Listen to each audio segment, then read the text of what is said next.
여러분 안녕하십니까? 3월 19일 뉴스A 라이브 시작합니다. 네, 먼저 뉴스의 라이브 팀이 뽑은 주요 뉴스 정리해드립니다. 오늘의 라이브 픽입니다. 한일 정상회담 성과를 두고 평가가 엇갈리고 있습니다. 지소미아 정상화 등 한일 관계 개선에 첫 발을 뗐다는 분석이 있는 반면 일본 측의 호응 조치는 부족했다는 지적도 나오고 있습니다. 이재명 민주당 대표가 내년 총선에서 지면 내 정치도 끝난다며 자세를 낮추고 당내 의원들에게 지지를 호소했습니다. 당직 개편설도 제기됐지만 사무총장 교체를 두고 친명계와 비명계 간 이견이 좁혀지지 않고 있습니다. 이인규 전 대검 중수부장이 노무현 전 대통령의 뇌물 혐의는 사실이라고 주장하자 정치권 후폭풍이 거셉니다. 노 전 대통령 조사 장면이 담긴 CD만이 논란을 종식시킬 수 있다는 관측이 나오지만 현실화될지는 미지수입니다. 전두환 전 대통령 손자 전우원 씨의 이딴 폭로로 전 대통령의 미납 추징금 950억 원을 추징해야 한다는 목소리가 거세지고 있습니다. 다만 라이브 방송 도중 마약을 투약하는 듯한 모습을 보이면서 발언 신빙성을 의심하는 시선도 있습니다.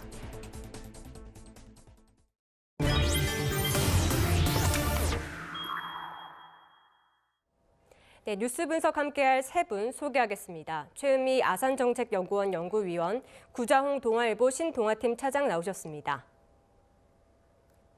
네, 김관욱 정치연구소 미니소장 함께합니다. 어서 오세요.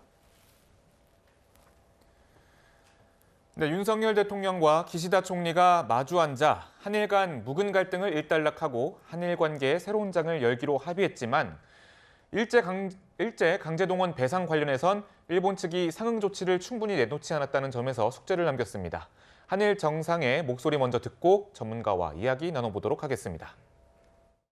한국 대통령으로서 12년 만에 일본을 방문하여 회담을 하게 됐습니다. 한일 관계가 새롭게 출발한다는 것을 양국 국민들께 알려드리는 특별한 의미가 있다고 생각합니다. 今週、東京では早く桜が開花いたしましたが、本格的な春の訪れを迎えたこの日に、私とユン大統領が将来に向けて日韓関係の新たな章を共に開く機会が訪れたこと、大変嬉しく思っております。 네, 셔틀 외교로서는 12년 만이고 한국 대통령이 방일한 건 4년 만이었습니다. 기시다 총리는 이에 공항에서부터 의장대 사열까지 이례적인 환대를 하며 윤 대통령을 맞이했는데요. 최영구 의원님, 얼어붙었던 한일 관계에 첫 발을 뗀 모습입니다. 어떻게 보시는지요?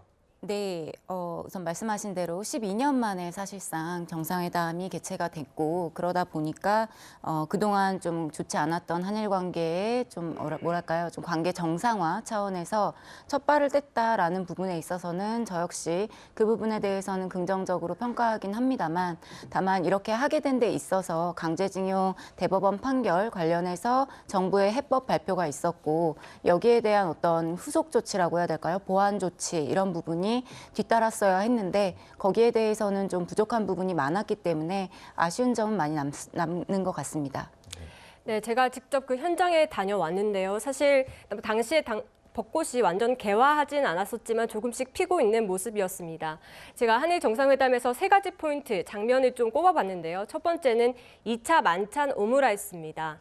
이 일본이 총리 관저가 아닌 다른 곳에서 만찬을 진행하는 것은 좀 이례적이다 이런 평가도 나왔었는데요. 소장님, 이렇게 일본이 오므라이스 집에 초청을 하고 한 것은 나름대로 성의를 보였다 이런 해석도 나오는데 어떻게 보셨습니까? 뭐 오므라이스를 윤 대통령이 좋아한다. 뭐 그래서 아마 모시고 간 것 같은데 일본은 좀 의전 형태가 달라요. 그러니까 외부에서 이렇게 식사를 대접하는 경우가 종종 있습니다. 그래서 뭐 이례적이다라고 얘기하기는 좀 어렵고요. 중요한 거는 아까 뭐 최 의원 말씀하셨지만 이 외교가 일종의 이 상호주의라는 외교 원칙이 있거든요. 그러니까 뭔가를 이제 주면 즉 양보를 하면 획득하는 정치라는 그 본질이 사실상 이 외교에서도 적용돼야 되는데 일방적으로 지금 우리는 퍼줬고 받은 것은 전혀 있지 않다는 것이 사실 우리 외교를 분석하는 사람들의 생각이거든요. 그런 차원에서 본다 그러면 뭐 물꼬를 텄지만 일방적으로 주면서 텄기 때문에 향후에 어떻게 일본이 나오느냐가 사실상 이 한일 관계를 유지하는 가장 중요한 요인이 될 수밖에 없다. 이렇게 말씀을 드립니다. 네, 차장님 사실 이 자리에서 또 어떤 얘기가 오갔는지가 중요할 텐데 또 두 정상이 같이 소주와 맥주를 같이 마시면서 한일 우호의 상징을 나타냈다 이런 해석들도 나오고 있고요. 뭐 여러 가지 이야기가 있었다고 합니다. 특히 신뢰 구축은 완성했다 이런 식의 평가들이 대통령실 중심으로 나오고 있는데 어떻게 보십니까? 네. 그러니까 양국 정상들이 만찬을 하는 것은 굉장히 흔하게 볼 수 있는 일입니다만 이번 경우처럼 1차 만찬은 이제 부부 동반으로 함께 하시고 2차 장소로 옮겨서 양국 정상이 이 맥주와 소주, 그러니까 한국 소주와 일본 맥주를 섞어서 이른바 화합주를 나누는 모습. 이제 이런 것은 양국 정상이 그만큼 상대에게 이 최선을 다한다, 예우를 다하고 있다. 이런 신뢰 구축의 모습으로 긍정적으로 볼 수 있는 측면이 있어 보이고요. 다만 이제 이런 외적으로 보이는 모습만큼이나 화기애애한 모습만큼이나 양국 국민들이 바라는 이제 그런 어느 정도의 의견 일치 또는 합의가 있었느냐. 그러니까 앞으로 후속 조치가 나오는 거에 따라서 이번 윤석열 대통령의 이 방일 성과에 대한 평가가 좀 크게 달라질 수 있다라고 예상해 볼 수 있을 것 같습니다. 네, 최 연구위원님, 제가 보니까 2차 만찬까지 가는 거는 좀 이례적인 상황이다라는 그런 분석도 많은데 한편으로는 이제 민주당 쪽에서는 이 오므라이스 집이 을미사변해 개업한 그런 식당이기 때문에 좀 부적절했다 이런 평가도 나오고 있어요. 어떤 쪽에 좀 무게를 두어서 좀 평가를 해야 될까요? 글쎄요, 평가는 또 이제 다양하게 나올 수 있기 때문에 그 부분에 대해서는 또 제가 뭐 이렇게 정치적으로 말씀드릴 건 없을 것 같고요. 다만 이제 오므라이스 이 집에 대해서는 윤 대통령의 어떤 의지가 희망사항이라 그래야 되나요? 그런 네. 게 많이 반영이 된 걸로 알고 있고요. 네. 그리고 사실상 식사를 2번 하신 거기 때문에 일본에서 이렇게 하는 건 굉장히 이례적이라고 평가를 하고 있는 것도 사실이고요. 그리고 이렇게 하는 데 있어서 뭐랄까요, 이제 실무진까지 같이 동행을 한 게 아니라 그 앞에 첫 번째 식사에서는 부부 동반이고 그리고 두 번째 식사에서는 정상 간에만 있었고 통역만 대동한 걸로 보도가 되는데 이런 부분에 있어서는 양 정상이 어떤 신뢰를 다지고자 하는 의지가 양 정상 모두 있다. 그리고 그 자리를 통해서 좀 더 진솔한 이야기를 나누지 않았을까 그렇게 생각을 해봅니다. 네, 제가 꼽은 두 번째 장면은 바로 쪼개진 긴자거리입니다. 이 1차, 2차 만찬이 있었던 도쿄 긴자거리에는 이 취재진들과 또 일본 시민들이 몰려서 북새통을 이루기도 했지만 또 반대하는 사람들도 있었습니다. 최은미 위원님께 또 한번 여쭤보고 싶은데요. 일본인들이 이렇게 또 반대하는 생각을 가지고 있는 이유는 뭐라고 보십니까? 기본적으로 한국에서도 물론 이제 한일 관계가 정치적으로 굉장히 핫한 이슈이기도 하고 국내적으로도 여러 의견이 있는 것처럼 일본에서도 마찬가지입니다. 일본에서도 물론 이번에 윤 대통령의 어떤 방일 자체에 대해서는 긍정적으로 보고 또 많이 환대를 한 건 사실입니다만 그 외에 또 비판적인 목소리도 있고요. 그리고 우리한테는 물론 기시다 총리의 어떤 발언의 수위가 굉장히 우리의 기대에 미치지 못했고 너무너무 부족하다라고 이야기를 하는 부분이 있지만 또 일본 내에서는 사실 여태까지 또 반성이나 사죄의 표현을 했었기 때문에 이조차도 좀 심지어 계승한다라는 말만 했는데도 불구하고 이조차도 과하다 하지 말아라라는 목소리가 또 있고 그 안에서 그 자민당 내 보수 우익 세력들이 또 워낙 강하게 이야기를 하고 있다 보니까요. 그들에 대한 어떤 지지 목소리들이 같이 나오는 거겠죠. 그래서 일본 내에서 지금 기시다 총리가 이렇게 발언을 하는 것은 다음 달 선거를 의식한 것이다 이런 해석들도 나오고 있는데 지금 기시다 총리에게 이 선거의 의미가 어떤 걸까요? 선거가 두 가지가 있습니다. 보통 이제 통일 지방선거라고 해서 이제 시의원이나 이런 그 지방선거가 하나 있고요. 또 하나는 중참위원 보궐선거가 있습니다. 중참위원 보궐선거 같은 경우는 예를 들면 지난해 이제 아베 총리가 이제 사망을 하면서 그 자리가 이제 빈 것처럼 5석 정도가 이번에 좀 나오는 걸로 알고 있는데요. 여기에서 어떻게 되느냐에 따라서 향후에 기시다 총리가 어떤 중의원 해상권이라든지 이런 거를 발동을 할 수 있는 어떤 기준이 될 수 있다고 볼 수 있을 것 같고요.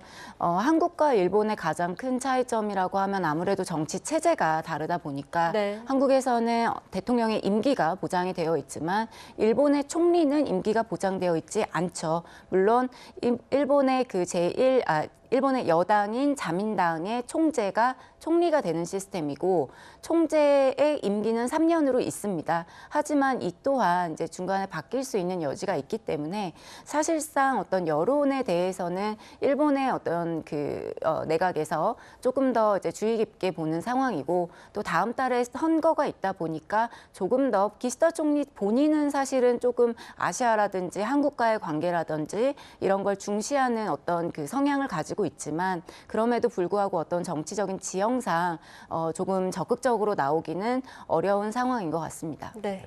김건욱 소장님, 네. 이번에 정상회담의 성과로 이제 나오고 있는 것들을 저희가 좀 정리를 해봤는데 세 가지 안보, 경제, 그리고 교류 이 세 가지 측면입니다. 지금 화면에 시청자 여러분들께서 보시고 계신 이 세 가지 총 4가지로 구성된 그런 성과들인데 이 성과들 좀 어떻게 보셨는지요?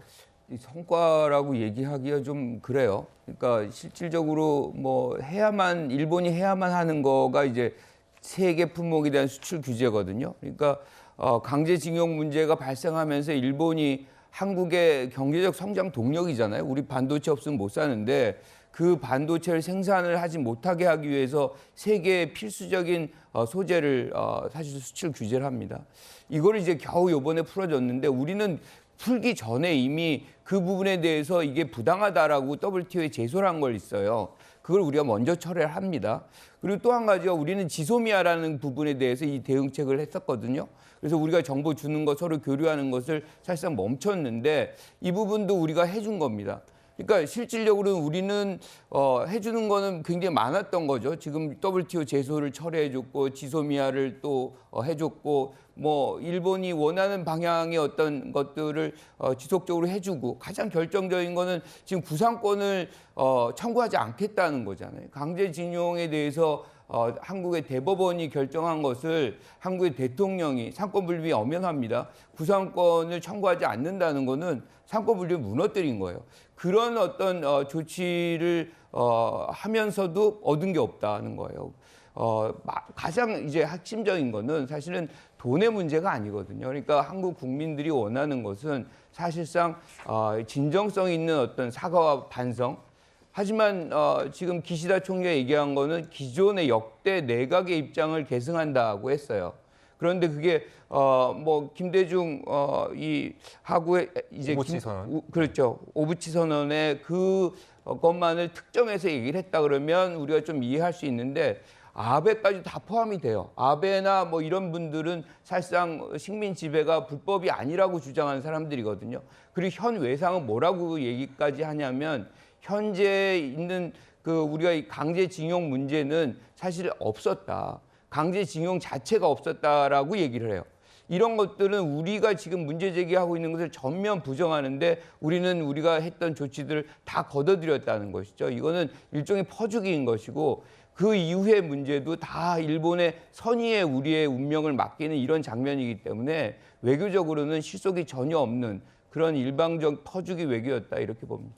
네, 말씀하신 대로 아쉬운 점도 있었습니다. 사실 저희가 사죄와 그리고 배상이라는 두 가지 숙제를 안고 갔었는데 완전한 답은 듣지 못했습니다. 그래서 꼽은 마지막 세 번째는 바로 피고 기업의 참여가 없었다는 점인데요. 위원님, 저희 사실 취재진은 첫 번째 갔을 때 첫 번째 날에 이렇게 기금을 깜짝 발표할 줄 몰랐거든요. 사실 윤석열 대통령이 당일 두 번째 경제인들을 만나기로 했었기 때문에 이 자리에서 피고 기업이 기금에 참여하겠다 이런 깜짝 선언을 하지 않을까 좀 기대를 했었는데 결국 여기에 대한 답은 듣지 못했습니다. 앞으로 일본 기업들이 좀 전향적인 자세를 보일 가능성이 좀 있을까요?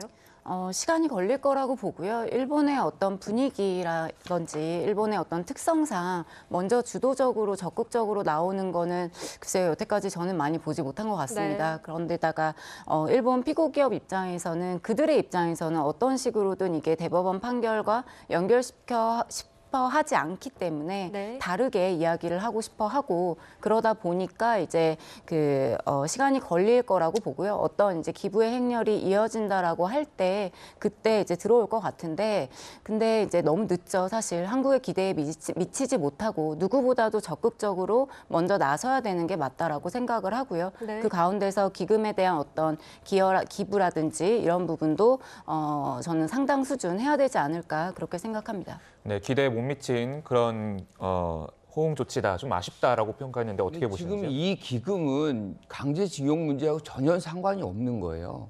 그러니까 강제징용에 대한 건 배상인 거고 지금 이 기금은 한일 미래 세대를 위한 기금 조성의 문제거든요. 여기에 이제 정경영어 게이단령이 10억씩 출자를 하고 갑자기 포스코가 40억을 출자하는데 일본 기업은 전혀 여기 어느 기업도 참여하지 않았습니다.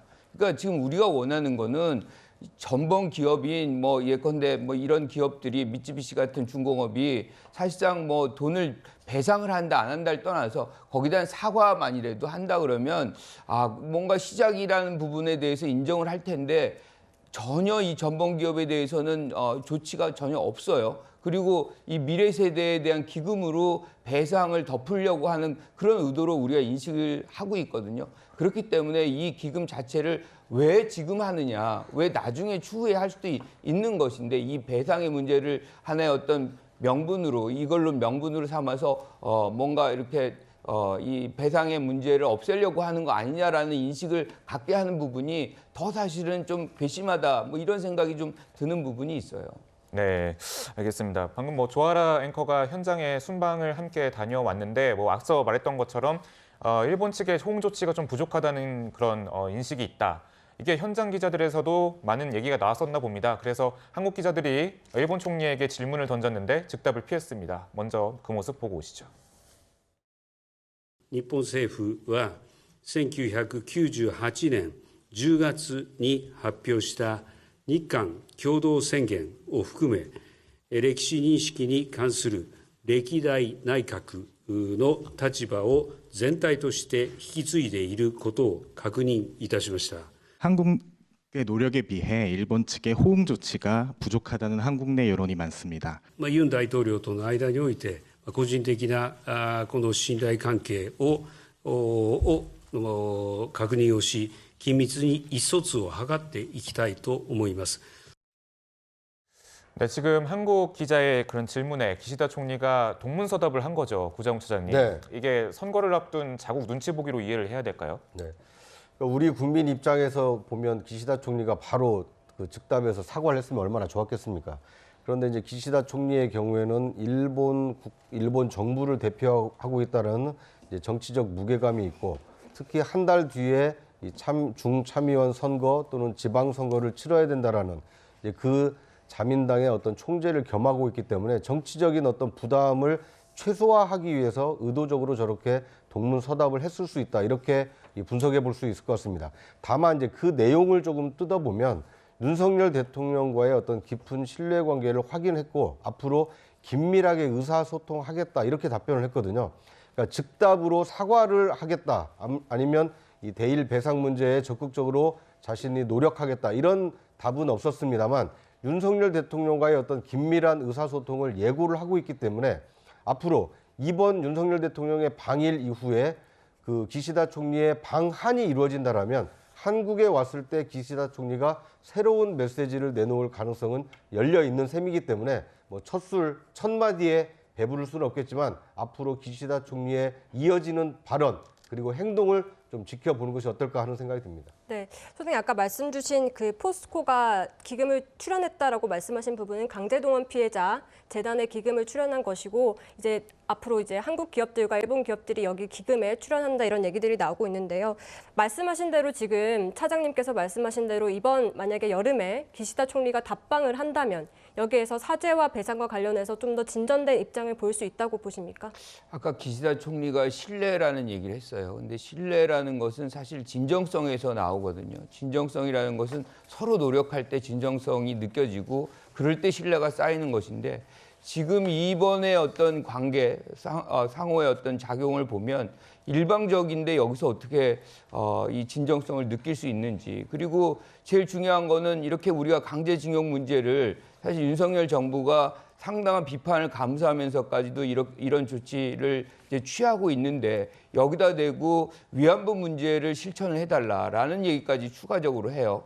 이거는 뭐 원하는 것들을 여기서 다 받아내겠다라는 걸로 받아들일 수밖에 없는 것이고 또 야당 의원은 뭐라고 하냐면 여기 소녀상 문제, 초계기 문제 뭐 등등 초계기를 우리가 레이더가 작동을 했다는 것을 2018년에 했다는 것을 지금 사과하라는 얘기거든요. 등등의 문제들을 지금 굉장히 자기들이 원하는 것, 더 나가서는 후쿠시마 오염수를 이제 뭐 이 방류하는 데서까지도 한국이 협조해달라 뭐 이런 얘기를 야당 의원이 해요. 왜 우리가 이런 얘기까지 다 들어야 되는 것인지, 그리고 우리가 얘기하고자 하는 독도 문제라든가 이런 문제들, 영유권 문제 뭐 이런 것들에 대해서 일본은 여전히 지도에 독도를 일본 땅이라고 해놓고 있습니다. 이런 문제를 왜 제기 못하고 있는지, 이런 것들은 국민이 동의하기가 굉장히 어려운 거죠. 네, 윤석열 대통령은 이제 피고 기업에 관한 구상권 청구를 할 것이냐에 대해서 하지 않을 것이다라는 계획을 밝혔는데요. 또 이렇게 이후에 계속해서 이 평가에 대해서 엇갈리다 보니까 대통령실에서는 그동안 일본이 50여 차례 정도 사과를 했다면서 사과를 한 번 더 받는 게 무슨 의미가 있냐 이런 반응이 있습니다. 연구위원께서는 어떻게 보시는지요? 이 부분은 아마도 이제 우리 국민 여론이 갖고 있는 것과 좀 괴리가 있는 것 같고요. 뭐 물론 일본이 사과를 한 거는 맞습니다. 굉장히 많은 시기에 여러 차례 사과를 한 것도 맞고요. 다만 이제 저희가 얘기하는 거는 사과를 한 번 더 받자라는 게 아니라 그들이 보여주고 있는 어떤 역사 인식인 거죠. 역사 인식에 대해서 먼저 강제징용이라고 하는 부분에 대해서도 인정하고 있지 않고, 그리고 이제 그 사죄 관련한 내용, 특히 이제 이 부분에 대해서는 한 번도 제 기억으로는 얘기한 적은 없었던 것 같습니다. 아마 네. 여기에 대한 이제 화를 우리 많은 국민들께서 내고 계신 것 같고요. 그런 차원에서는 사과를 한 거는 맞다. 하지만 우리가 원하는 사과를 한 적은 없다. 이렇게 얘기를 드릴 수 있을 것 같습니다. 네, 위원님 지금 야당에서는 너무 굴욕 외교였다 이렇게까지 평가를 하고 있는데, 사실 또 저희가 글로벌 공급망이 재편되고 있는 상황에서 언제까지 이 과거사에 매달릴 수는 없는 것 아니겠습니까? 이런 평가에 대해서는 어떻게 보십니까? 글쎄요, 이제 평가라고 할 때는 이제 기준이라는 게 있어야 되고, 그 기준이 아마도 이번에 왜 갔냐가 될 것 같습니다. 그래서 아마도 이제 관계 개선이, 사실 한국과 일본과의 관계가 뭐 지난 4, 5년간 좋지 않았던 거는 뭐 부인할 수 없는 사실인 것 같고요. 그럼 그 관계를 좀 다시 돌려보는 정상화의 과정을 위해서 간 것이냐라고 하는 차원에서는 하는 측에서는 부족함은 있지만 그래도 첫 발은 잘 뗐다. 그리고 앞으로 과제가 많이 남았다. 이렇게 평을 하시는 것 같고요. 하지만 이제 역사 문제 관련해서는 역시나 일본 측에서 보여준 부분이 없기 때문에 그런 부분에 대해서 좀 이제 부정적으로 얘기를 하시는 것 같은데요. 제가 좀 우려가 되는 거는 이제 모르겠습니다. 학자로서 이런 말씀을 드리는 게 적절할지는 모르겠습니다만은 굉장히 이제 나오는 언어들이 좀 정제되지 않은 언어들이 많이 나오고 있고, 또 이 정제되지 않은 언어들 중에 특히 제3자 변제에 대해서 굉장히 부정적으로 많이 얘기를 하시거든요. 그런데 이 제3자 변제에 관련한 거는 어디까지나 대법원 판결 3건에 대한 피해자 15분이 대상이시죠. 근데 이 15분들 중에 제3자 변제를 찬성하시는 분들이 분명히 계십니다. 그러면 그 정제되지 않은 언어들은 사실 그분들을 향하는 거기 때문에 저는 좀 비판, 건설적인 비판, 그리고 뭐 충분히 어떤 논의를 하는 거는 좋은데 정제되지 않은 언어들은 조금 자제해 주시면 어떨까 그렇게 생각합니다. 야당의 비판이 어느 정도 정제가 되지 않았다 이렇게 보시는 걸까요? 비판은 할 수 있다고 보고요. 다만 그 표현들이 너무 좀 격한 표현들이 많이 나오다 보니까 이제 뭐 일반 사람, 그러니까 정치권에서 이렇게 다투시는 거야 뭐 저희가 어떻게 할 수는 없는데, 다만 그거를 듣는 사람들이 특히나 이제 제3자 변제에 찬성하시는 원고 측이죠. 원고분들, 특히 피해자 가족분들이 그 얘기를 들으실 때 마음이 어떠실까 그런 생각이 들면 좀 마음이 많이 아프거든요. 그래서 알겠습니다. 건설적인 비판은 하되 표현은 조금 자제해 주셨으면 합니다. 네, 한일 정상회담 관련된 얘기는 여기까지 듣도록 하겠습니다. 최은미 연구위원님과는 여기까지 듣고 인사하겠습니다. 감사합니다. 감사합니다. 네, 다음은 이재명 대표 관련 소식 넘어가 보도록 하겠습니다.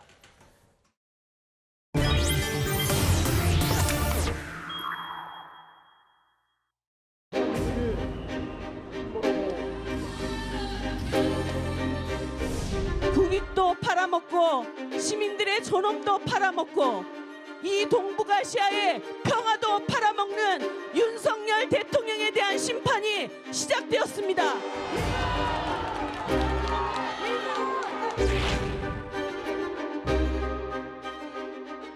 오늘 이 자리는 우리가 굴욕적인 한일 회담을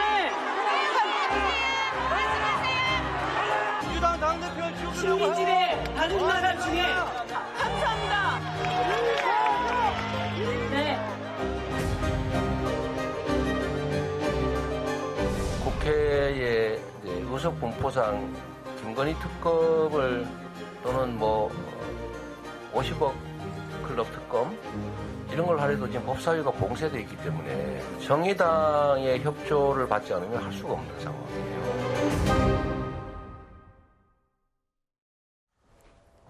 네, 서정욱 변호사, 장현준 민주당 법률위원회 부위원장과 함께하도록 하겠습니다. 어서 오세요. 네, 민주당의 쌍특검 추진, 이재명 대표의 사법 리스크 전국을 공세 모드로 뒤집을 수 있는 기회가 될 거란 기대가 큰데요. 구자용 차장님, 어떻게 보시는지요? 네. 지금까지 이재명 대표는 이제 검찰의 뭐 소환 통보라든지 아니면 이 국회의 체포 동의안 이 표결 과정 상당히 좀 수세적인 입장에 있어 왔다라고 볼 수가 있습니다. 하지만 이 쌍특검, 이른바 대장동 특검과 영부인인 김건희 여사와 관련된 특검을 추진하는 것은 자신에게 향했던 어떤 여러 가지 비판 여론을 외부로 향하게 하는 측면이 있기 때문에 수세적인 측면을 공세적인 측면으로 전환하려고 하는 이 국면 전환의 의도가 있다, 이렇게 볼 수 있을 것 같습니다. 네, 변호사님, 지금 사실 정의당 같은 경우에는 김건희 특검에 대해서는 어느 정도 유보적인 입장이었던 걸로 아는데 이번에는 집회에 같이 참석을 했습니다. 어떻게 보시나요?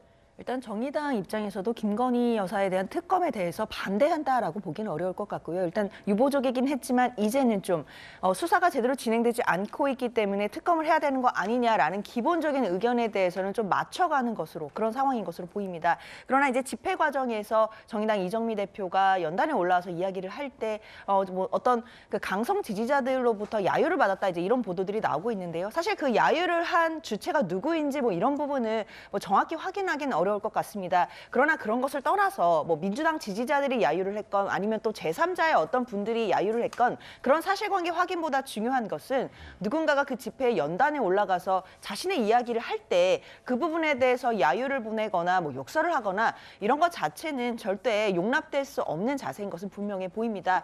지금 현재 정의당과 민주당이 공조해서 또 처리해야 되는 법안들도 있는 것이고 뭐 특검이라든지 이런 부분과 관련해서는 함께 또 이해관계를 맞춰가야 되는 부분들이 있기 때문에요. 이런 불필요한 잡음들이 나오는 것은 당연히 자제해야겠습니다. 네, 지금 현재 간략하게 설명드리면 민주당이 추진하고자 하는 것은 이 쌍특검을 패스트트랙에 지정해서 태우겠다는 겁니다. 그러려면 180석이 필요한데 지금 정의당의 협조가 무조건 필요하거든요. 근데 이번 주 집회에서는 또 보면은 이정미 정의당 대표를 향해서 민주당 지지자들이 비판을 좀 자제하는 모습을 좀 보였거든요. 아무래도 그런 부분이 반영이 됐을까요?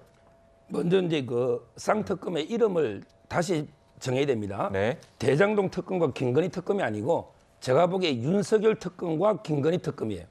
결국 이제 그 대장동 특검의 내용을 보면 윤석열 대통령이 검사 시절에 수사를 부실하게 한 게 아니냐, 또는 이제 그 윤석열 대통령 아버지 집을 김만배 씨 누나가 사준 거, 이게 주된 내용으로 되어 있습니다. 네. 이게 말이 됩니까?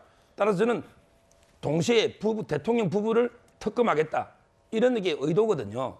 저는 지금 이게 그 말이 안 되는 게 김건희 특검은요, 결혼도 하기 전에 개인 사임 때 있었던 일입니다. 이게 권력형 비리가 아니에요.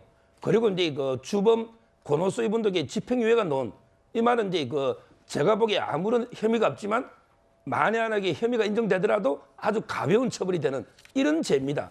이걸 가지고 이게 몇백 명 인력구에서 특검을 합니까? 말이 안 되는 거고요. 그다음에 그 대장동 특검도 저는 이제 권순일이나 박영수나 또는 이제 김수남 이런 분들에게 특검은 찬성합니다. 그렇지만 이게 그 윤석열 대통령에 대한 특검, 이거는 말이 안 된다, 이렇게 보이고, 만약에 이번에 그 정의당이 그 민주당이 이 특검을 쌍특검하는 거는 무조건 이게 이재명 대표 방탄 때문에 하는 거거든요. 여기에 그 정의당이 만약에 동조해주면 정의당은 이게 다음 총선에서 역사의 무대에서 영원히 사라진다.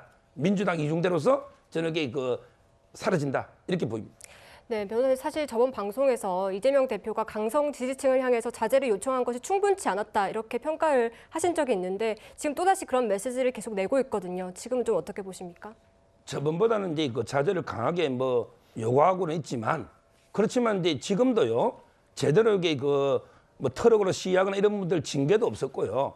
무엇보다 이게 지금 수박 칠적 포스터 있잖아요. 네. 이걸 이게 그 개딸들이 안 만들고 오히려 이제 보수 우파 쪽에서 오히려 이제 조작으로 해가지고 이게 그 내부 분란을 야기하기 위해서 오히려 이제 보수 쪽에서 만든 게 아니냐, 이런 식으로 이게 고발하겠다, 이렇게 놓고 있잖아요. 네. 따라서 저는 그러면요. 바로 이제 그 제2의 드루킹 사건이 돼요. 옛날에 드루킹 사건에서 추미애 대표가 이거는 이제 그 당연히 그 보수 쪽에서 한 줄 알고 고발했더니 누굴 잡았습니까? 결국 이제 김경수 의원을 이렇게 대신 잡힌 거 아닙니까? 따라서 만약에 저는 자신 있다면 이게 고발하시라고 이번에 그 수박 7적 포스터를 누가 만들었는지 고발하면요. 오히려 이게 그 개딸들이 대거에게 저는 처벌되면 그러면 이게 개딸들과 이재명 대표의 싸움이 되지 않을까 이렇게 보입니다. 알겠습니다. 이재명 대표의 거취를 두고 시끄러운 상황인데요. 박지원 전 국정원장이 지난 10일 경남 양산 사저를 찾았을 때 문 전 대통령이 이런 말을 했다고 합니다. 먼저 듣고 오시죠. 글쎄요, 문재인 대통령께서는 지금 현재 민주당이 총단합해서 잘해야 되는데, 잘해야 되는데 예. 그렇게 나가면 안 된다. 지금 이재명 대표 이외에 대안도 없으면서 자꾸 무슨 그 정도 얘기하셨어요. 지금 박 전 원장의 얘기를 들어보면 이재명 대표 외에는 대안이 없다는 점을 전 대통령이 말했다는 건데 이거는 문재인 전 대통령이 지지를 한다는 얘기인가요? 그렇게 해석을 해야 되겠죠. 뭔가 진영의 위기가 왔다고 하면 그 진영의 어른 뭐 이런 분들의 어떤 의사가 굉장히 무게감 있게 이제 다가올 수밖에 없거든요. 그런 차원에서 박 전 원장이 문 전 대통령을 찾아뵙고 이제 해법을 좀 물어본 거 아닌가. 지금 여러 가지로 어려운데 어떻게 하면 좋겠습니까? 그런데 문 전 대통령은 원칙론을 얘기한 거라고 저는 생각을 해요. 지금 이재명 대표가 뭐 예컨대 유죄다. 1심에서 뭔가 뭐 판결이 나왔다라고 얘기한다면 다른 생각 또는 다른 주장을 할 수 있지만 무죄 추정의 원칙의 이 국가 헌법의 상황 속에서 지금 아무런 판결도 안 나왔는데 이재명 대표를 흔들어야 된다. 다른 대안을 제시한다라고 한다 그러면 지금까지 문재인 전 대통령이 해왔던 원칙주의자적인 어떤 정치 행태들이 기본적으로 무너지게 되는 것이고 사실상 친문과 친명이 다시 반목하고 야권이 균열되는 이런 장면이 나올 수밖에 없거든요. 그래서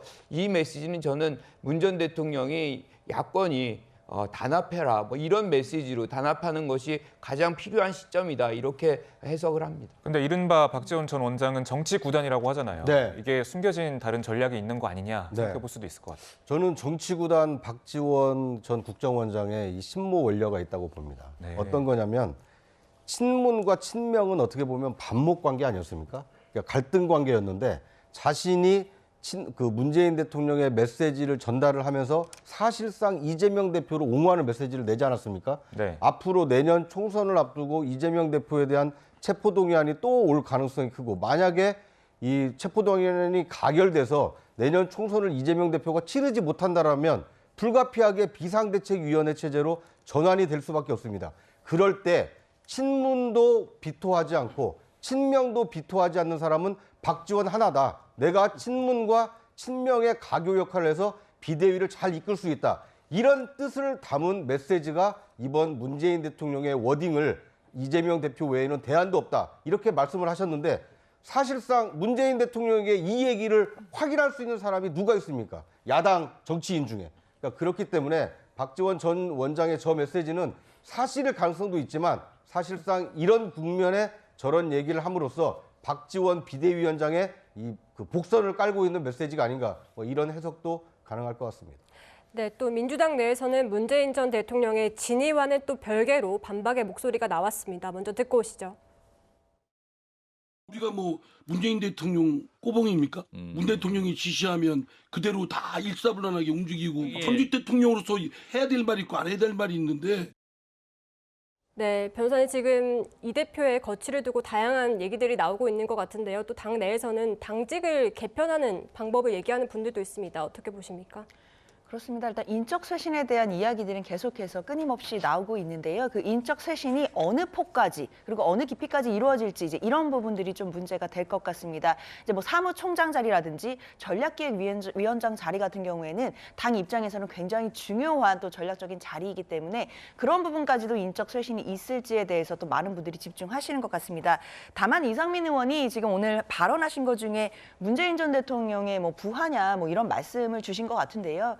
사실 그렇게 따지면 민주당은 누구의 사당도 아닙니다. 당연히 이상민 의원의 부하도 아닌 거 아니겠습니까? 네. 민주당이 누군가의 부하일 수 없는 거고요. 누군가의 말 때문에 일사불란하게 움직이는 그런 당도 아닙니다. 일단 이상민 의원의 저 말 자체는 좀 매우 부적절했다고 생각이 들고요. 문재인 전 대통령이 전직 대통령의 입장에서 당연히 민주당의 앞길에 대해서 여러 가지 말씀하실 수 있는 것이라고 생각이 들고, 그럼 그런 측면에서 이상민 의원도 본인의 뜻을 마음대로 말씀하고 다니시는 건 뭐 마찬가지 아니겠습니까? 그렇다면 민주당이라는 곳은 뭐 전직 대통령이든 뭐 현역 의원이든 뭐 일반 당원이건 누구나 본인의 의견을 자유롭게 말할 수 있는 공간인 것이고, 그런 과정 속에서 우리가 또 큰 틀에서 협력하고 단일 대우에서 더 좋은 방향으로 건강하게 나아갈 수 있는 거 아닌가라는 생각이 듭니다. 네, 그렇다면 이재명 대표의 생각은 어떨까요? 좀 더 알아보도록 하겠습니다. 먼저 관련 목소리 듣고 오시죠.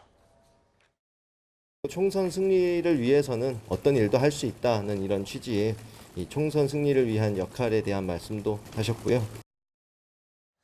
네, 이재명 민주당 대표가 의원총회에서 했던 발언에 대해서 오영환 원내대변인이 소개를 한 대목입니다. 그런데 의원총회에서 이런 발언도 했다고 합니다. 내년 총선에서 패하면 당이 어려워지는 것은 물론 내 정치도 끝난다. 승리를 위해 어떤 일도 할 수 있다. 바로 이 어떤 일이 무엇이냐를 두고서 이제 정치부 기자들 내지 정치계의 다양한 해석들이 나오는 건데, 천욱 변호사님, 지금 나와 있는 저 둘 중에 갈래 중에 어떤 쪽이 좀 더 유력하다고 보십니까? 결국은 이제 그 질서 있는 퇴진론, 이걸 저는 수용했다 봅니다. 네. 아마 이제 그 연말까지 당 대표직을 유지하고, 그리고 이제 그 비대위를 가지고 총선을 치른다. 이게 질서 있는 퇴진이거든요. 근데 저는 이게 그 두 가지 꼼수가 있다 봐요. 하나는 이제 그 연말까지 대표직을 방탄으로 이용하겠다. 이 말은 이제 검찰에 또 영장이 오면 방탄하겠다. 이런 이제 의미가 하나 있고요. 그다음에 두 번째는 이제 그 비대위는 내 아바타 꼭두각시를 내세워서 내가 뒤에서 수렴청정하겠다. 그러니까 연말까지 대표하고 그다음에 본인의 꼭두각시 아바타를 내세워서 수렴청정해서 총선 치르겠다. 이런 이게 두 가지 꼼수가 있다. 저는 이렇게 보이는데, 근데 문제는 이런 이게 이재명 대표의 뭐 질서 있는 퇴진이나 이런 거는 제가 보기에 이룰 수 없는 꿈입니다. 이렇게 안 돼요. 질서 있게 퇴진 못 해요. 제가 보기에 검찰과 법원에 의해서 강제로 퇴출됩니다. 이재명 대표는. 그럼 이게 무슨 말이냐면 검찰은 다시 이게 영장을 청구합니다. 검찰은 쌍방울이나 백현동, 정자동 이게 다시 영장을 청구해요. 그러면 이게 저번보다 아마 이게 찬성표가 저는 훨씬 많이 논다. 그러면 이게 구속되면 첫째 검찰에서 퇴출되는 거고, 두 번째는 중요한 게 선거법 재판입니다. 선거법 재판은 원래 6개월 내에 끝내야 되는데 좀 늦어지고 있지만, 그렇지만 이게 한 7, 8일 전에는 끝날 겁니다. 아마 유동규 씨 정인 나오고, 그다음에 김문기 처 가족이 나오고, 그다음에 김용 원장 이 정도 이게 정인 신문하면 거의 끝나거든요.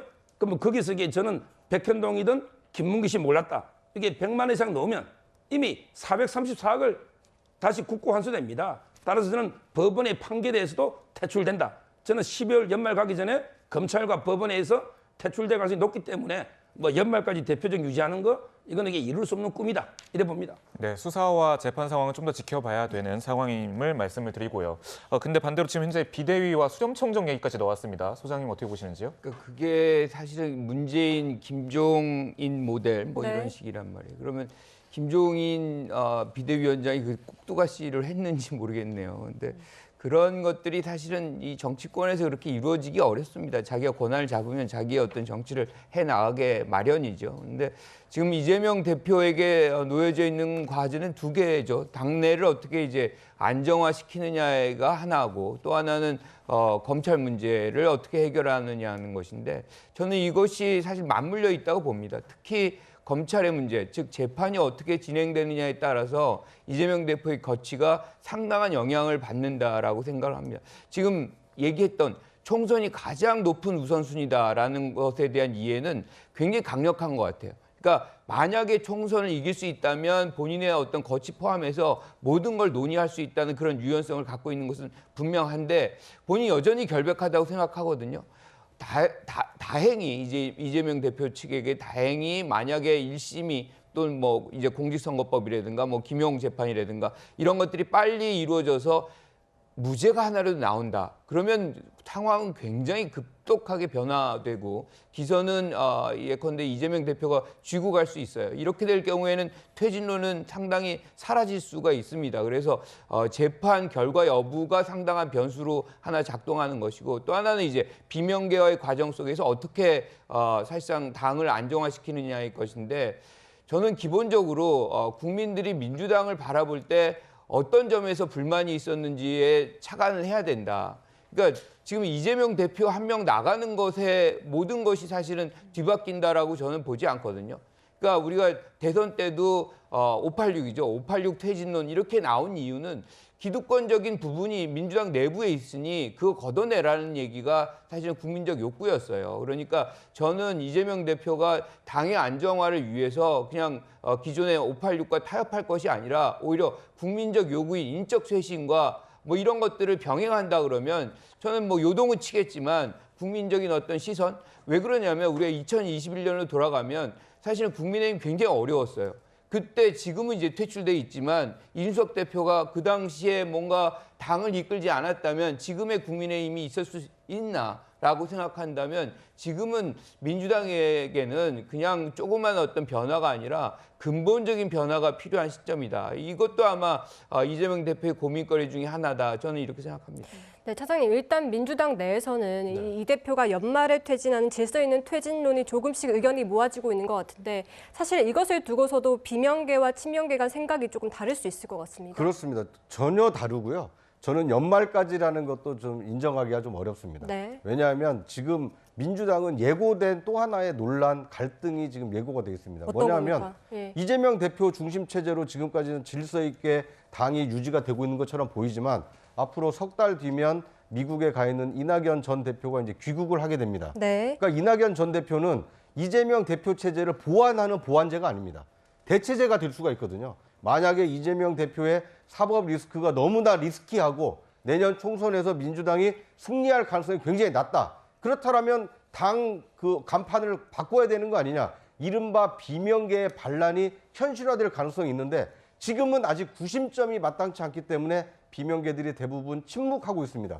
그런데 이낙연 전 대표가 귀국을 해서 내가 대체제가 될 수 있다. 이렇게 구심점 역할을 하려고 움직인다라면 친명계와 비명계의 갈등이 굉장히 격화될 수밖에 없고 이제 그 전에 이재명 대표가 스스로 물러나서 비대위 체제로 전환을 하고 이낙연 전 대표가 귀국하기 전에 그럴 때 비상대책위원장을 누구를 앉힐 것이냐 이런 것에 대한 생각이 저는 박지원 전 원장에게는 있는 것처럼 보이고요.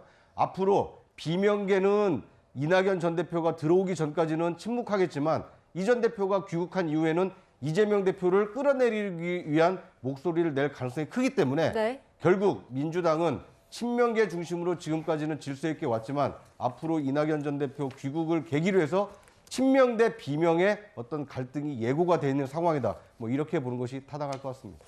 네, 변호사님 그런데 사실 또 이제 원내대표 선거가 여야가 시작이 될 텐데 이 원내대표의 비명계를 앉혀서 끌고 가야 된다 이런 목소리도 나오고 있지 않습니까?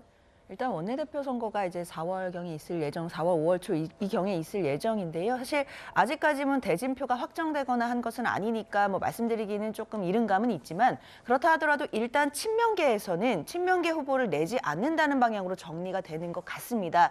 일단 그런 상황이라고 한다면 원내대표만큼은 좀 이른바 비명계 또는 이제 친명계가 아니신 분들 위주로 일단 대표가 돼서 일단 당대표와 원내대표 자리에 어떤 권한을 좀 배분하는 모습을 보여주는 것 자체 가 또 비명계 불만을 잠재울 수 있다 이런 초석도 있는 것 같습니다.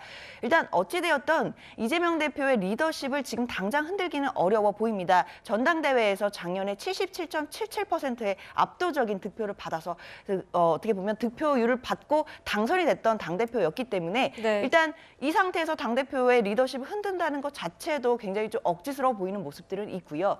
다만 이재명 대표에 대해서 공직선거법 위반 재판이라든지 그리고 검찰의 수사 과정들이 계속 진행되고 예상되기 때문에 그런 변수들이 계속 있을 것으로 보입니다. 공직선거법 위반 재판이 여름경에 또 선고가 이루어질 가능성도 분명히 존재하기 때문에요. 만약에 한 8월경에 선고가 났을 때 검찰이 그동안 주장해 왔던 것처럼 100만 원 이상의 유죄가 아닌 판결이 나오게 된다라고 한다면 이재명 대표 입장에서도 또 많은 강력한 이야기를 할 수 있는 또 모멘텀이 될 수도 있습니다. 그렇기 때문에 8월경으로 예상돼 있는 1심 판결의 선고 이런 부분까지도 우리가 복합적으로 함께 고려해서 생각해 봐야 될 것 같습니다. 알겠습니다. 지금 최근 야권에서 또 다른 움직임을 보이고 있는 또 한 사람이죠. 조국 전 장관이 있습니다. 그제 오후 노무현 시민센터에서 조 전 장관의 책 저자와의 만남 행사가 열렸습니다. 최근에 근력 운동을 하고 있다라고 그제 북콘서트에서 밝혔는데 서정욱 변호사님 어떻게 보시는지요? 먼저 이제 그 법 고전 산책 이걸 저도 이게 다 읽어봤는데요. 우리 동양이든 서양이든 제일 중요한 게 지행 합일입니다. 네. 아는 걸 이게 실천을 해야죠. 그런데 조국 장관이 그 법 고전에 대해서 책은 쭉 잘 썼지만 본인에게 실천했습니까? 본인에게 온갖 범죄 혐의에 1심에 유죄가 나와서 지금 이게 2년 실형을 받은 이런 이제 상태다. 이걸 첫째 말씀드리고 그다음에 그 아마 어제 콘서트에 딸 있잖아요. 네. 조민 이분들에게 나와가지고 뭘 했냐면 이게 아버지를 청렴 결백한 논리주의자다. 이런 식으로 이게 그 청렴 결백하다. 이렇게 그 했거든요. 그게 MBTI가 STJ라는 거죠, 지금. 예. ISTJ. 예. 근데 청렴 결백한 사람에게 유급당한 아들을 뇌물성으로 이게 장학금을 받습니까? 이게 청렴 결백합니까? 저는 제가 보기에 조국 장관은 지금도 이게 유죄가 났음에도 1심에 아무 반성을 안 하고 있어요. 제가 보기에 이렇게 해야죠. 평가를 하려면 그냥 표리부동한 위선자다. 또는 이제 그 후한무치한 철면피다. 또는 이제 말도 안 되는 개변을 펴니까 경강부의 개변론자다. 이게 저는 객관적인 평가가 아닌가. 제 개인적으로는 뭐 객관적이라는 말은 아니지만 저는 이게 이렇게 세 가지로 평가한다. 물론 이게 조민은 자기 아버지니까 좋게 평가했겠지만 저는 이제 재판 기록과는 거리가 멀다 봐요.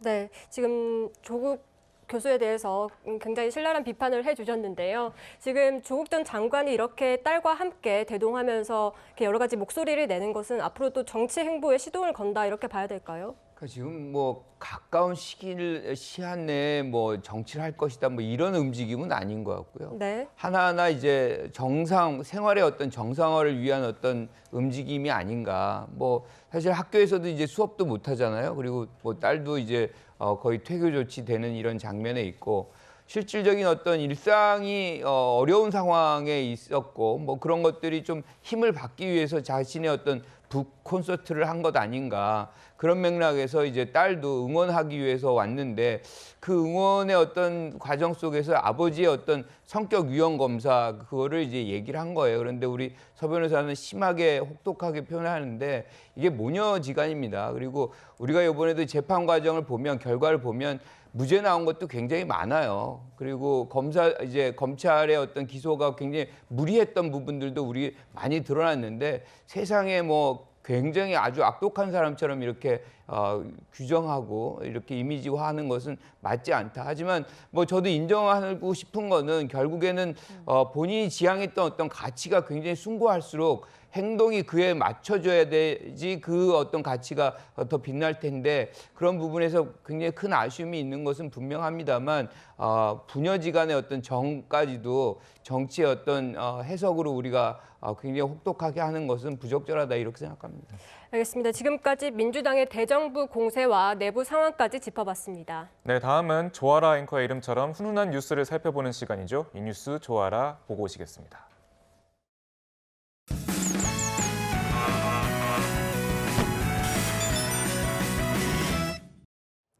이 뉴스 조아라입니다. 여러분에게 10만 원이란 돈은 어떤 의미일까요? 최근 초록우산 어린이재단의 손편지와 함께 돈 10만 원이 자주색 봉투에 담겨 전달됐습니다. 이를 전한 건 네 자녀를 홀로 키우고 있는 조모 씨. 이 봉투 속 10만 원은 첫째 딸이 아르바이트를 해 처음으로 번 돈이었습니다. 5평짜리 원룸에서 네 자녀를 힘겹게 키워오던 조 씨는 7년 전 극심한 생계난에 시달렸습니다. 민원을 해결하는 콜센터에 전화를 걸어 살려달라고 말했을 정도였죠. 이 조 씨는 재단으로부터 5 식구가 함께 살 방 2개짜리 오피스텔과 생계비를 지원받고 희망을 찾기 시작했습니다. 큰딸은 이제 대학을 졸업해 직장인이 됐고 둘째 딸은 올해 대학 새내기가 됐습니다. 이 조 씨에게는 지난해 또 한 번의 위기가 찾아왔는데요. 이 자궁암 진단을 받고 여전히 병마와 싸우는 와중에 인생에서 가장 소중한 10만 원을 재단에 보낸 겁니다. 이 조 씨는 편지에서 언젠가는 누군가의 후원자가 돼 어려운 사람에게 손을 내밀어 주고 싶다 이렇게 썼습니다. 힘든 상황에서도 더 큰 나눔을 약속할 수 있게 된 조 씨. 이 조 씨의 손길이 꼭 누군가에게 다 새로운 희망으로 피어오르기 바랍니다. 지금까지 이뉴스 조아라입니다.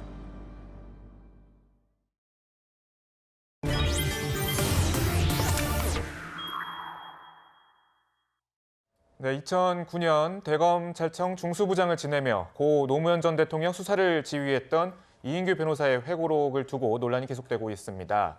노 전 대통령이 뇌물을 받은 것이 사실이고 이를 인정했다. 그리고 유죄는 확실하다라고 주장을 하고 있는 내용인데 지금 시청자분들께 간략한 그 문단을 말씀드리면 보는 바와 같습니다. 그리고 시계에 대해서 이런 논쟁이 있었다라는 부분 그리고 밖에 내다 버렸다고 합니다라는 건 진술을 했다는 부분들이 자세하게 나와 있는데요. 구정차장님, 네. 파장이 어마어마할 것 같습니다. 그렇습니다. 이 역사의 뒤안길로 사라진 걸로 생각을 했던 노무현 전 대통령의 이제 검찰 진술이라는 판도라의 상자가 좀 열린 느낌인데요. 그러니까 이것은 굉장히 휘발성이 큰 사안이 될 수밖에 없습니다. 왜냐하면 노무현 전 대통령의 서거 이후에 지금 야당인 민주당의 경우에는 이른바 친노 세력이 친문 세력으로 세력을 확장하면서 문재인 전 대통령 당선을 이끌어냈고 지금도 더불어민주당 소속 국회의원 중에 이른바 친노, 친문 진영에 속해 있는 의원이 다수를 점하고 있습니다. 그러니까 이런 상황에서 노 전 대통령의 어떤 그 당시 검찰이 조사를 하고 있던 내용, 굉장히 불미스러운 내용이 수사를 지휘했던 대검 중수부장의 어떤 증언으로 나왔기 때문에 이것은 사실 여하를 떠나서 굉장히 휘발성이 클 수밖에 없는 정치적으로 이 논란이 커지지 않을까 이렇게 예상이 됩니다. 네, 변호사님, 그러니까 지금 권양숙 여사가 반영차 회장으로부터 시계 세트를 받았고 이런 측근들의 비리에 대해서 노무현 전 대통령이 알고 있었다. 그러니까 공모 혐의를 주장하는 건데 이러한 주장에 대해서 어떻게 보십니까? 일단 이 주장에 대해서요. 이게 사실인지 아닌지를 지금 어떻게 입증하거나 조사할 방법이 없지 않습니까? 이미 이 사건은 수사가 중단된 상태이고 이인규 변호사는 당시에 사건 담당 검사였을 뿐입니다. 지금 어떻게 보면 당시에 조사를 했던 검사의 일방적인 주장인 것이지 저 주장이 그렇다면 과연 사실인 것인지 아닌 것인지를 지금 현재 알아볼 방법도 없는 상태입니다. 그렇기 때문에 저런 회고록을 낸다는 것 자체가 이 시점에 과연 무슨 목적으로 냈는지 그것 자체를 야당에서는 의심할 수밖에 없는 부분이고요. 돌아가신 분과 그 유족들에 대해서 2차 가해가 될 수밖에 없는 지점에 있습니다. 특히 노무현 전 대통령이 이 부장 시계는 뺍시다 이런 식으로 얘기를 했다라고 하는데 과연 이 얘기가 그 당시에 검찰 조서에서 직접 공식적으로 한 말인지 또는 그냥 조사 과정에서 그냥 지나갔다는 말인지 아니면 이 말을 정말 노 전 대통령이 했는지 여부도 우리는 확인할 방법이 없습니다. 지금 이인규 변호사는 그렇다면 수사 기록, 그 당시에 했던 기록을 공개하면 될 것이 아니냐라는 취지로 이야기를 하시는 것 같은데 만약에 그 조서를 공개한다고 해도 저 얘기 자체가 담겨있지 않을 가능성도 있거든요. 사실 지금에 와서 조서를 공개한다라고 하더라도 그 조서 자체도 검찰이 그냥 수사를 했던 일방적인 기록에 불과한 것이지 그것이 정식 재판에 넘어가서 법원으로부터 확인을 받거나 증거 능력이 있는지 확인받지도 못한 증거에 불과합니다. 그렇다면 지금 시점에서 일방적인 주장만으로 그리고 돌아가신 분이기 때문에 더 이상 이것이 사실인지 그 당시에 이런 말을 했는지도 확인할 수 없는 지금 시점에 일방적인 저런 회고록을 내는 것 자체에 대해서 정말 부적절하고 유감이다라고 말씀드릴 수밖에 없습니다. 네, 노 전 대통령과 박연차 회장의 대질 신문은 결국 무산됐지만 조사실에서 만남을 갖긴 했다고 책 내용에서 적혀 있는 것으로 전해지고 있습니다. 이 자리에서 노 전 대통령이 체념한 듯 말을 건넸다라는 그런 대목이 나온다는데요. 좀 어떻게 보시는지요? 저는 이제 저 변호사님 주장과 달라요. 왜냐하면 이게 확인할 방법이 있습니다. 지금 이제 고소를 하면 돼요. 왜 이게 말로 자꾸 이게 정치 검찰이 2번 죽이고 어떠고 떠들지 말고 바로 이제 이인규 중수부장을 사자 명예훼손하고요. 그다음에 권양숙 여사나 노건호 씨 명예훼손으로 고발하면 돼요. 그러면 이게 고발하면 바로 이게 조사를 하는데 지금 이게 그 녹화 있잖아요. 조사하는 이게 장면 녹화 영상이 영구 보존돼 있다. 이런 이야기거든요. 따라서 저는 영구 보존돼 있으니 뭐 종이 조서는 문맥에 따라서 이게 어떻게 정확한 해석이 안 되지만 만약에 검사와 노무현 대통령이 조사하는 이 장면 녹화를 본다면 그럼 이게 대통령이 어떤 의도인지 충분히 우리가 판단할 수 있는 그런 자료가 있잖아요. 그 말 했는지 안 했는지. 지금 이게 재단의 해명은요. 재단은 뭐냐면 이게 시계 있잖아요. 시계를 회갑 기념으로 친척한테 맡겼고 그다음에 퇴임 후에 권양숙 여사한테 주는데 근데 노무현 대통령은 조사 때까지 몰랐다 시계를. 이렇게 지금 재단은 해명하잖아요. 어떻게 회갑 선물을 친척한테 맡겨놨다가 한참 뒤에 몇 년 뒤에 퇴임 후에 부인한테만 준다? 이게 상식적으로 납득이 됩니까? 근데 이인규 중수부장의 해고록에 보면 그냥 이게 노잖아요. 이 부장 시계는 이게 뺍시다. 쪽팔리잖아. 뭐 이런 게 노지 않습니까? 따라서 저는 그 녹화 장면을 저는 이게 공개 검증을 하든지 고소해서 조사해 보면 충분히 진실이 밝혀진다. 우리가 이게 역사의 법정에는 공소시효가 없어요. 이인규 아마 이게 중수부장이 쓴 책은 이제 그 뇌물죄 공소는 다 지났거든요. 그렇지만 이게 역사적인 진실은 공소시효가 없기 때문에 저는 이게 고소를 해라. 그래서 이게 진실을 밝히라. 이렇게 강력 주장하는 겁니다.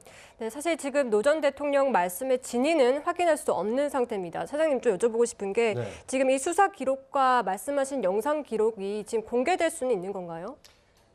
뭐 공개가 아주 불가능한 것은 아니라고 보여집니다. 왜냐하면 일단 영구 보존되고 있다는 것은 확인이 됐고 이것이 공개가 필요할 만큼의 어떤 여론이 성숙이 되고 실제 이 수사 기법상 이것을 공개하지 않으면 이 진위 여부를 가리기 어려운 상황이 된다라면 이제 공개가 가능한데 지금 현행법상으로는 아주 불가능한 건 아니지만 이걸 공개했을 때 더 많은 어떤 이제 찬반 여론 그리고 이 정치적 갈등이 증폭이 될 가능성이 크기 때문에 아마 이제 이인규 변호사가 낸 책에 대해서 반대하는 쪽에서는 굉장히 항변을 하겠지만 아마 이인규 변호사의 책을 옹호하는 측에서는 그러면 진위 여부를 한번 CD를 공개해서 확인해보자 이렇게 나올 수 있는 상황이기 때문에 굉장히 이 사안 자체 CD 공개 여부를 놓고도 굉장히 좀 논란이 커지지 않을까 이렇게 예상이 됩니다. 네, 이 변호사는 문재인 전 대통령을 향해 강하게 비판했는데요. 먼저 관련 영상 보고 말씀 나누시겠습니다. 640만 불 그 노무현 대통령 뇌물 수수할 때 같이 있으면서 그거 몰랐습니까? 지금 노무현 대통령이 뇌물 받았다고 말씀하신 겁니까? 그렇습니다. 사실이 아닌 것으로 확인됐고 알았습니까? 몰랐습니까? 몰랐습니다. 책임지셔야 합니다. 그러면 그거 몰랐다면 박근혜 대통령 욕하면 안 되죠. 박근혜 대통령도 최순실이 몰랐다잖아요. 최순실이는 밖에 있고 어쩌다 청와대 하면 또 왔다 갔다 했고 같이 붙어 있었잖아요. 대한민국 검찰이 박근혜 대통령이 죽음이라고 구속했는데 그걸 부정하는 겁니까? 네, 지금 현재 책에는 이런 내용들이 적혀 있는 것으로 전해지고 있습니다. 유리한 사실을 주장하고 수사 문제점 지적하는 의견서 한 장 문재인 전 대통령이 제출한 적 없었다. 당시 사실 문재인 전 대통령이 변호인이었습니다. 변호인 신분으로 이 사건에 대해서 변호를 해야 되는 입장인데 의견서 한 장 제출이 없었다라는 것이고 노 전 대통령 사망 전 일주일 동안 아무 변호 활동하지 않고 곁을 지키지도 않았다라고 얘기하고 있는데요. 어떻게 보시는지요? 그러니까 이인규 씨의 책의 줄거리는 두 가지예요. 하나는 노 전 대통령이 뇌물을 받았다, 시계를 받았다는 것이고 또 하나는 문재인 전 대통령이 굉장히 무능해서 노무현 전 대통령이 선택에 영향을 줬다. 뭐 이런 얘기거든요.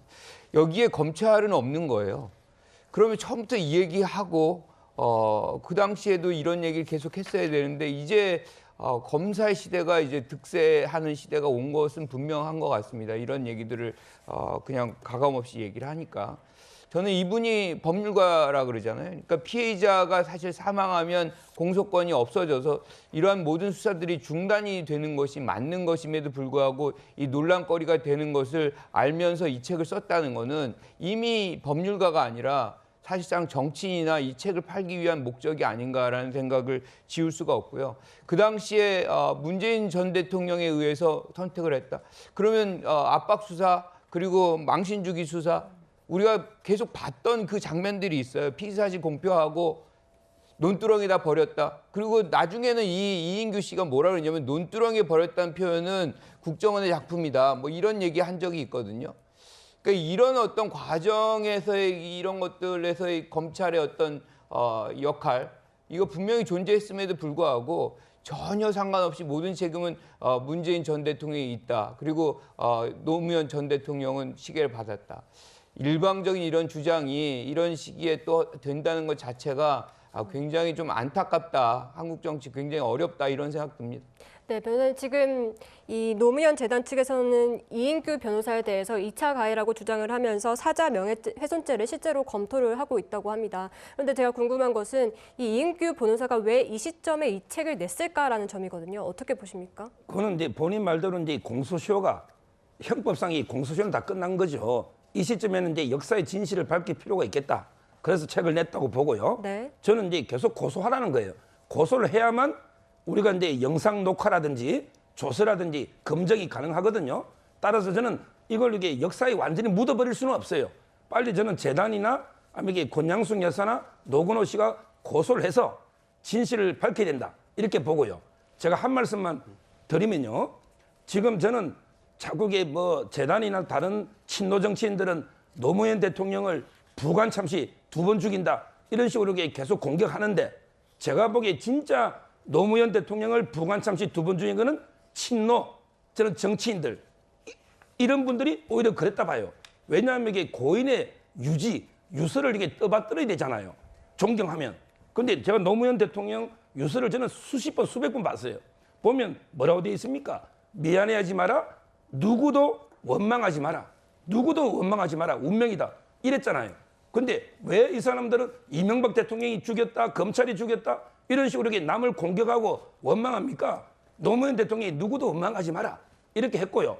또 마지막에 유서에 보면 각 작은 비석 하나만 세우라. 작은 비석 하나. 근데 문제는 지금 이게 성역과식에서 정치적으로 이용하는 이게 저는 잘못됐다 봐요.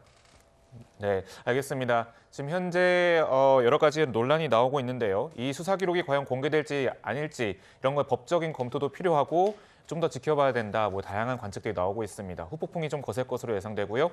다음에는 저희가 준비한 소식은 전두환 전 대통령 관련 소식입니다. 보고 오시죠.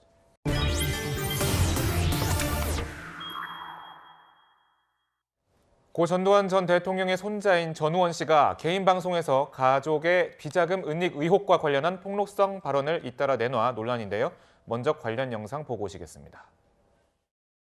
안녕하십니까 여러분. 저는 전두환 전 대통령의 손자이자 전재용 씨의 아들 전우원입니다.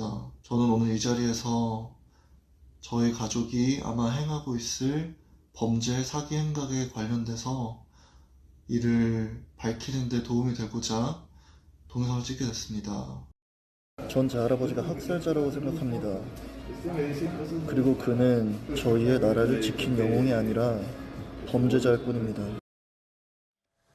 예, 그러니까 생방송으로 개인 방송을 하던 중에 마약을 투약하는 듯한 모습을 보이더니 응급실에 실려갔습니다. 지금 현재 상태가 어떤지 소식이 좀 전해지나요?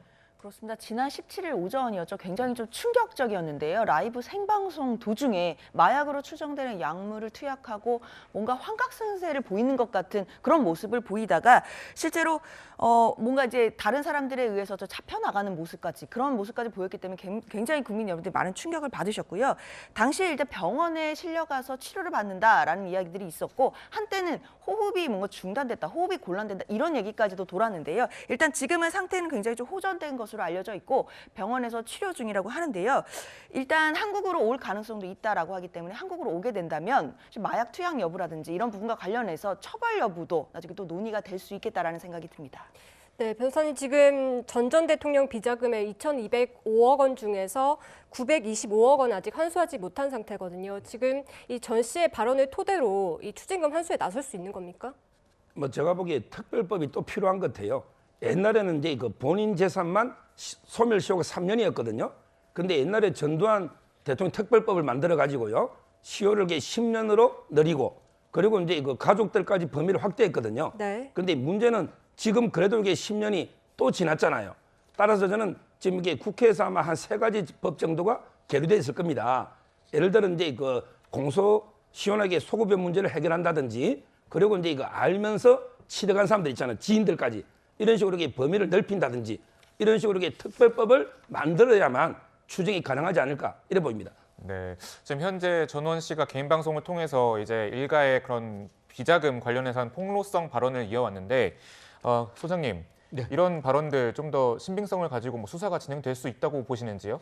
이제 수사를 좀 해야 되는 거 아닌가. 그리고 지금 진술된 내용들을 보면 굉장히 구체적이에요. 어떤 소프트웨어 회사에 주식을 받고 그 주식을 또 자기 새어머니에게 전달하고 뭐 이런 어떤 돈의 흐름들이 굉장히 구체적으로 지금 제시돼 있기 때문에 거기다가 아까 우리 얘기했던 952억 원의 어떤 그 부분이 아직 추징이 안 돼 있잖아요. 당연히 우리가 추징해야 될 그 권리가 있고 국가는 그 역할을 해야 됩니다. 그렇다고 보면 그 돈이 그 돈에서 나왔는지 반드시 수사를 해야만 하는 것이다. 이렇게 생각합니다. 네, 지금 현재 그런데 그 어떻게 보면은 어떤 환각 상태로 추정되는 그런 행위들도 나왔고 마약 투약이 의심되는 그런 증상도 방송에서 했던 것으로 좀 나오고 있는데 서정욱 변호사님 이런 경우에도 어떤 진술의 신빙성이 있다고 좀 보이시는지요? 그렇죠. 제가 보기에 우리가 메시지하고요. 메신저의 상태는 구별해야 됩니다. 메시지만 보면 상당히 구체적이고 나름대로 일관성이 있어요. 저는 상당히 수사를 해야 된다 이렇게 보이고 지금 이제 경찰이나 검찰은 아직 구체적인 고소고발이 없으니까 수사 착수는 안 했지만 이 정도의 수사 단서가 된다면 저는 이제 경찰, 검찰도 조사에 나서야 되고 아마 이게 군도 조사에 나서는 걸로 알고 있습니다. 네, 전 전 대통령 비자금 논란까지 살펴봤습니다. 오늘 뉴스의 라이브 픽은 여기까지입니다. 네, 다음으로 제가 이번 주 꼭 챙겨봐야 할 뉴스를 직접 소개해드리겠습니다.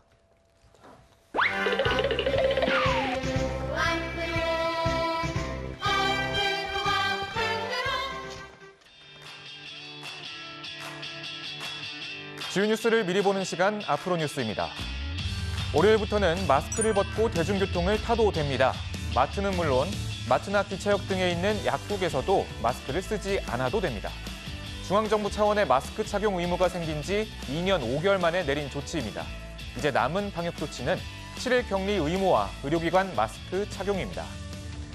같은 날 시진핑 중국 국가주석이 러시아를 국빈 방문합니다. 푸틴 러시아 대통령과 정상회담을 통해 우크라이나 사태, 중러 관계와 미국 견제 등에 대해 논의할 전망입니다. 화요일에는 애플페이가 국내 정식 출시됩니다. 애플페이는 간편 서비스 일종으로 신용, 체크카드를 휴대폰 앱에 저장해 실물카드 없이도 결제를 가능하게 하는 서비스입니다. 삼성페이와 네이버페이 등이 동맹을 맺으며 벌써부터 애플페이 견제에 들어갔습니다. 금요일에는 박지원 전 국정원장과 서훈 전 국가안보실장의 첫 공판이 열립니다. 이들은 서해 공무원 피격 사건을 은폐하려 한 혐의로 기소된 바 있지만 혐의를 부인하고 있습니다. 지금까지 앞으로 뉴스였습니다. 저희는 60초 뒤에 돌아오겠습니다. 오늘 낮에는 전국이 12도에서 20도 사이 기온으로 따뜻한 날씨가 예상됩니다. 네, 다만 미세먼지가 짙게 끼고 건조한 만큼 야외 활동은 유의하셔야 할 것 같습니다. 저희가 준비한 소식은 여기까지입니다. 일요일엔 뉴스A 라이브입니다. 네, 시청해 주셔서 감사합니다.